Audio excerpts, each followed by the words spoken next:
Okay, guys, we're going to get started. I appreciate you coming on today. I'm going to spend the next 10 to 15 minutes really just talking about email marketing. We'll talk about newsletter marketing. I'll try to give you guys some really good, helpful tips. As always, I'm recording this, so if you want to rewatch it, just let me know. I'll send you over the link. But I think in 2013 here, email marketing is still part of the game, absolutely, positively. I used to be really an incredible email marketing kind of person back in maybe 2003 to 2007. Probably was sending out in upwards of 2 or 3 million emails a year through a variety of different campaigns I created and systems I created. The reality is absolutely it's not like it once was. Oversaturation has affected the market. And you know, for me, I'm kind of a student of marketing, and I always try to explain, look, you know, it started out with door-to-door salesmen. Then it kind of changed and turned into cold calling, right? That was the next evolution. And then technology came into play, and email has became a way you could get in front of the potential client. And now in 2013, it's evolved to social media. It's just a constant evolution. But obviously, cold calling still works to some extent, and so does going door-to-door to some extent. It's not like it once was. So my point is even though we evolve and we change, the old ways have their uniqueness still if they're done correctly. And in my opinion, email marketing still needs to be part of everyone's insurance agency. So, you know, right off the bat, I'll tell you, you should have a database with all your current clients. I mean, that's the foundation of email marketing. I always cringe when I talk to agents and agencies, and they say, oh, we want to do all this email marketing. And I say, well, you know, where are your email addresses? And they say, in filing cabinets. And it's like, oh, well, it's never going to happen. You know, who's going to convert it all? So right off the bat, you got to have that database. The database, of course, should be organized with potential clients and, you know, current clients. It should be separated. This allows efficiency. And as I mentioned, 10 years ago, I was, you know, sending out emails every week. I had a system in place where everything was organized. I wasn't spending much time on it. You know, it was like a 30-minute a week deal. It wasn't like it was a whole day to get the email out. And I think my point is as, you know, time is moving on here, email marketing isn't what it was, so you can't put as much time into it like you used to, and you have to be efficient. I would say at this point, the minimum is you want to be sending out a quarterly email, a quarterly newsletter. That's the minimum. If you're doing monthly, that's great. If you're doing bi-weekly, that's great. I would say anything more than that is probably going to oversaturate. Most common questions I get is, well, how do I send out the emails, right? And the best case scenario is you actually have your own email server, which I have. And, you know, unfortunately, a really solid email server is going to be 5 figures. There's no way around it. When we talk about setting it up and having all the specs you need, it's a $10,000 investment. So the reality is most of you are not, you know, you're not going to have your own server sitting in the house or in the basement of the office. You're most likely going to use a third-party company that kind of has that technology, someone like Constant Contact, like GoDaddy, MailChimp. At this point, there may be thousands of companies like this now. I mean, they're just exploding. But this is probably how you're going to organize and actually distribute the mail. The only problem with these companies is, you know, they make the rules, and they don't want you to be sending out email to people you don't know, and spamming can be a problem, and you can get kicked out real easy. So that can be kind of a problem. But my point is that's going to be your solution. That's going to be the solution for anyone trying to get started. You know, when it comes to the basics, and we'll kind of talk about newsletters in a second here, you guys should all have signatures, email signatures. And, you know, that's the thing that's at the bottom of your email. And I did a really good webinar about a month and a half ago on signatures. And, you know, to give you the 1-minute summary, a lot of people are now reading your emails on their smartphones. And I find a lot of agents, for whatever reason, they like to have a ton of stuff in their email signature. Pictures, graphics, links, all sorts of stuff. All that's fine, but at the end of the day, it may not look good on a smartphone. So the thing I suggested was, if you set up your email signature, really try to keep it simple. You know, your email signature is not a game changer. It's just something simple that looks professional. People can find your phone number. They can find your website. So if anyone has an email signature with a ton of graphics and social media icons and pictures of yourself, those days are long gone. I would get rid of that. I would go to a real simple deal, phone number, email address, website. That's your, and your name obviously first. That's your email signature, and that's going to cut it, in my opinion. That's all you really need. Keep it simple, keep it professional, and obviously it's going to look better when people are viewing the emails on their phones. The statistic I have is 65% of all emails are now actually read via a smartphone. It's amazing.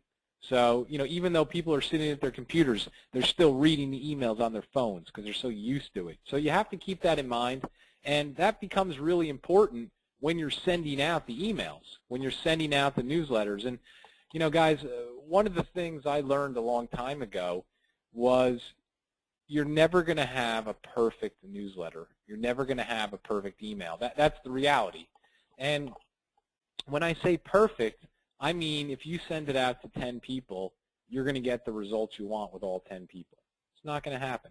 So what you have to do is you have to go in with the attitude, how do I get as many people as possible to read this? Maybe it's 3 out of 10. Maybe it's 2 out of 10. Maybe it's 5 out of 10.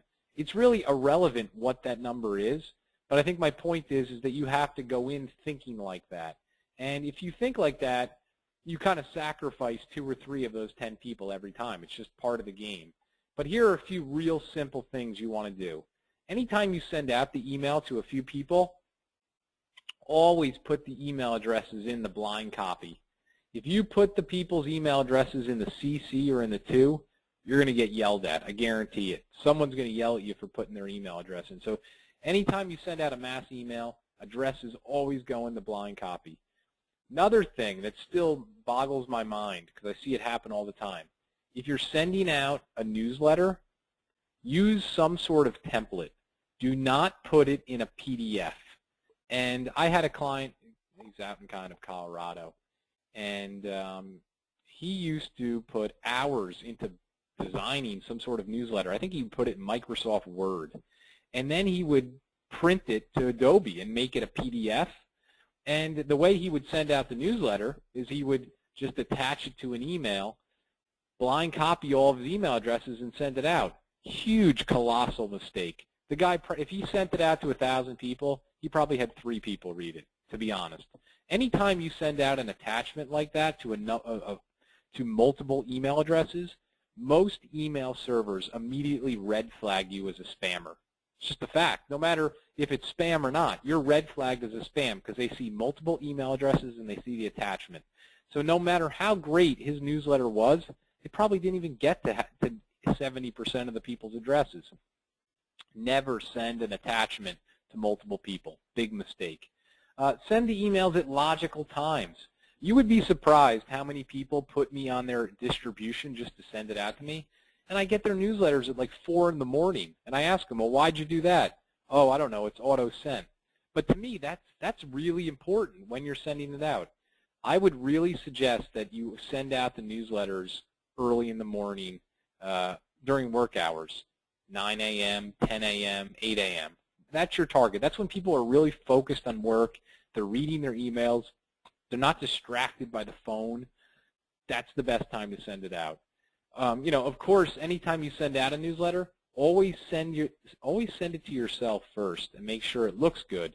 A lot of these templates, they let you put pictures in, they let you put all this stuff in, but sometimes that doesn't work good. Certain email browsers will not display them.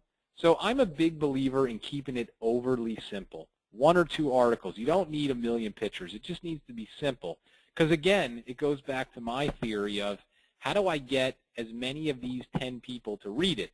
And if it looks like spam or if it looks like a junky newsletter, you're going to lose 5 people right off the bat that just don't even if it says, gives them instructions on how to find $1 million in the ground, they're not going to read it. They've tuned you out as a newsletter, a spammer. So the look and feel is very important.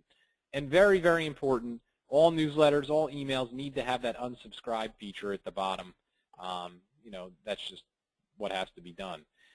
Again, keys to success, you want to make sure it's personalized. You want to make sure it doesn't look like spam. It doesn't look like a newsletter. I know that sounds silly, but very, very important. You want to keep the font and the colors consistent. It should be short. Whatever you come up with, make it shorter. I know that sounds kind of strange, but that's the one thing I've always disciplined myself to do. Anytime I write something up and I feel good about it, then I come back and say, okay, I need to cut this by 40%, no matter what, because anytime you get into a creative mindset, you tend to want to over-explain and over-talk about. One of the things that's always helped me is I do that, I kind of let a few hours go by, then I force myself to cut it down by almost 50%. That always has helped me. Short is always better.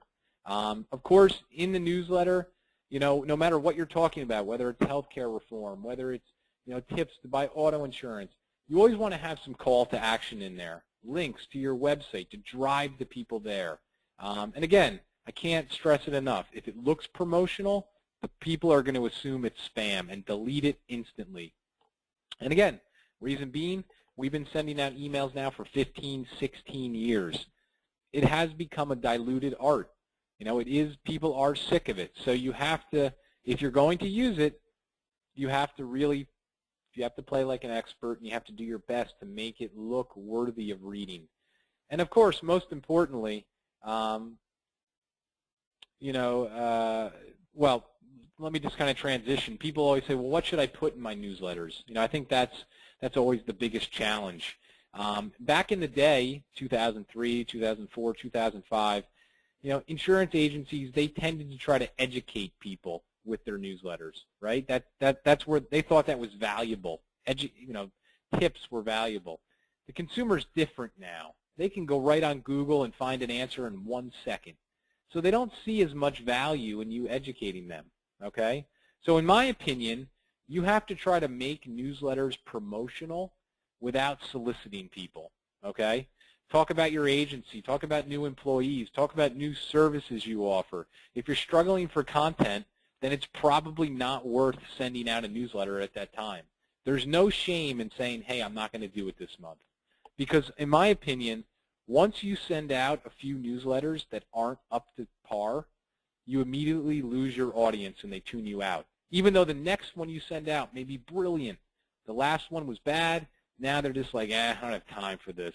So you have to be really careful. It's almost like I don't know if anyone's a music fan, but you know how it is with these bands that are successful. They have a top-selling album, and then they get pressured by the record label to put out another album really quick, and it stinks, and they lose all their fans. But they come out with that third album, it doesn't matter. They've already lost 50% of their fans because the second one stunk, even if the third one's good. It's kind of the same philosophy. You don't want to put your logo on it unless it's really polished. Again, keep it simple. You don't want to have more than 2 or 3 articles, and assume that the consumer is only going to give you 5 to 15 seconds of viewing it. So you can't get overly technical. And of course, if you're going to come up with a lead generation email, you want to keep it simple. You always want to have that call to action. Click here. You always want to drive them to your website for details. Or try to send them to a virtual meeting sign-up. As most of you guys know, I do a lot of webinars. A lot of my email marketing is done to promote my webinars. The call to action is to sign up for the webinar, and that allows me to get in front of the consumer. And of course, when you have your newsletter, that's when you then also want to probably put a link on social media to drive people to the newsletter to get more views, to get more things. So that being said, I'm going to